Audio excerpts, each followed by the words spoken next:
नमस्कार साथियों, 75 साल में जो इस देश में नहीं हुआ वो हो रहा है। देश की संसद में मोदी सरकार द्वारा संविधान को बुलडोजर से कुचला जा रहा है, संसदीय परंपराओं को रोंदा जा रहा है, प्रजातंत्र और विपक्ष की बोलने की आवाज को दबाया जा रहा है। देश के इतिहास में पहली बार 75 वर्षों में 141 सांसदों को मोदी सरकार ने प्रस्ताव लाकर निष्कासित कर दिया।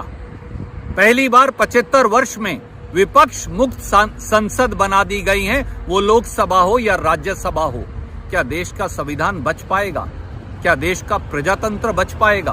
क्या देश में संसदीय परंपराएं बच पाएंगी? ये सवाल है जो बड़े से बड़े पद पर बैठे लोगों को, पूरी सरकार को, देश के प्रधानमंत्री को, लोकसभा और राज्यसभा के सभापति महोदय को खुद से पूछना पड़ेगा कि विपक्ष अगर होगा ही नहीं, अगर विपक्ष को सरकार निष्कासित कर देगी प्रस्ताव लाकर, तो संसद चलेगी कैसे और संसद के क्या मायने बच पाएंगे। और आज चर्चा हुई किसानों के अपमान की, क्योंकि एक व्यक्ति विशेष ने कुछ कह दिया था। मैं पूछता हूं मोदी सरकार से, जब लाखों किसान दिल्ली के दरवाजे पर 3 काले कानूनों के खिलाफ भूखे प्यासे बैठे थे, सर्दी में, धूप में, गर्मी में, तो क्या उन किसानों का अपमान नहीं हो रहा था? जब 700 किसान दिल्ली के दरवाजे पर 3 काले कानूनों के खिलाफ मर गए थे, शहीद हो गए थे, तो क्या उन किसानों का अपमान नहीं हुआ था? जब भारतीय जनता पार्टी के नेता हम किसानों को उग्रवादी, नक्सलवादी और एंटी सोशल एलिमेंट कह रहे थे, तो क्या तब किसानों का अपमान नहीं हुआ था? जब किसानों की पहलवान बेटियां जो भारत के तिरंगे को ऊपर करती हैं, जो मेडल लेकर आती हैं देश के लिए, जब भारतीय जनता पार्टी की सरकार देश की संसद के बाहर दिल्ली पुलिस से उन्हें घिसटवाकर पिटवा रही थी, तो तब किसानों और उनकी बेटियों का अपमान क्या नहीं हुआ था?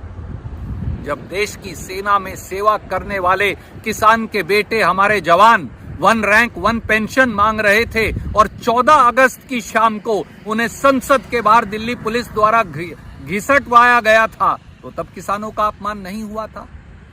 पद पर बैठे हुए हर व्यक्ति को यह सोचना पड़ेगा कि गरिमा का मापदंड क्या है। कोई कितने भी बड़े पद पर बैठा हो, वो प्रधानमंत्री हो, वो गृह मंत्री हो, वो राज्यसभा के उपसभापति हों, वो लोकसभा के स्पीकर हों, या वो देश के राष्ट्रपति भी हों, उनकी जात और धर्म नहीं होती, उनका कर्तव्य का बोध होता है। और कर्तव्य का बोध है संविधान की रक्षा करना, कर्तव्य का बोध है संसदीय परिपाटी और गरिमा की रक्षा करना।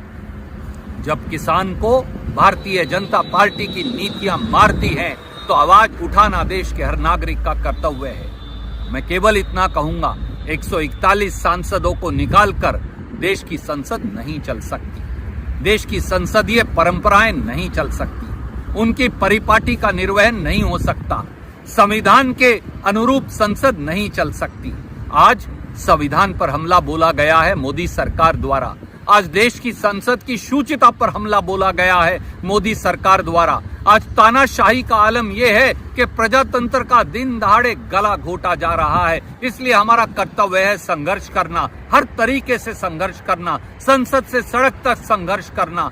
और जान लें, मोदी सरकार प्रस्ताव पारित करके वो विपक्ष का और इस देश के लोगों के हौसले को कम नहीं कर सकते। हमारा संघर्ष जारी रहेगा, क्योंकि यही संविधान की मांग है, यही प्रजातंत्र की परिपाटी है और यही भारतीयता की पहचान है।